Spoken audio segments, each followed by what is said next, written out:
Ẹ kú dédé àsìkò yìí, ẹ gbọ́ àwọn ìròyìn tó jẹyọ láti inú ìwé ìròyìn The Matrix tó jáde lónìí ọjọ́ Ajé, Monday ọjọ́ 29 oṣù kẹjọ ọdún 2024. Ẹniọlá Sálíù lórúkọ mi. Lórí ọ̀rọ̀ àjẹmọ́nú àti owó oṣù àwọn aṣòfin, àjọ SERAP ti fọmú o. Lábẹ́ rẹ̀, wọ́n fún Godswill Akpabio àti Abbas ní gbèdéke ọjọ́ 7 láti kéde bí wọ́n ṣe ń gba owó. Wọ́n ní kí gbogbo owó tí wọ́n ná nínú àpà àtàwọn owó tí wọ́n ń gbà lọ́nà tó kù díẹ̀ káàtó tí wọ́n ń pè ní àjẹmọ́nú jẹ́ dídá padà.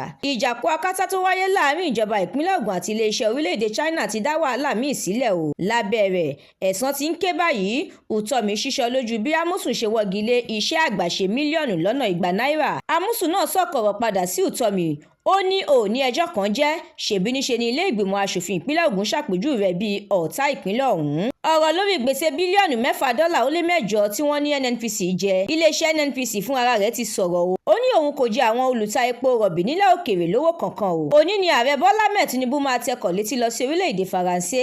Kàkà kó sàn níṣe ló tún pele sí o, pẹ̀lú bí àwọn gógó epo tún ṣe rinlẹ̀ sí i ní ìpínlẹ̀ Èkó. Gómìnà ìpínlẹ̀ Èkó Babájídé Sanwó-Olú ti ṣe ìfilọ́lẹ̀ afárá Red Line ní Mushin. Àwọn ajínigbé tún ti jí ènìyàn 10 gbé ní abúlé kan ní ìpínlẹ̀ Zamfara. Ìròyìn eré ìdárayá, ẹgbẹ́ agbábọ́ọ̀lù Manchester City gbé wúrò sí ẹgbẹ́ agbábọ́ọ̀lù Chelsea lójú pẹ̀lú àmì ayò 2-0 láti ṣíde ìdíje Premier League orílẹ̀-èdè England. Àwọn ẹ̀kúnrẹ́rẹ́ ìròyìn yìí àtàwọn míì lọ́lọ́kan-ò-jọ̀kan lẹ́ ó rí kà nínú ìwé ìròyìn The Matrix tẹ́ ẹ bá darapọ̀ tí ẹ sì tẹ̀lé wa lórí Facebook, Instagram, TikTok, YouTube àti X. Àdúrà mọ́mi Balógun ló ṣe ògbùfọ̀ ìròyìn yìí.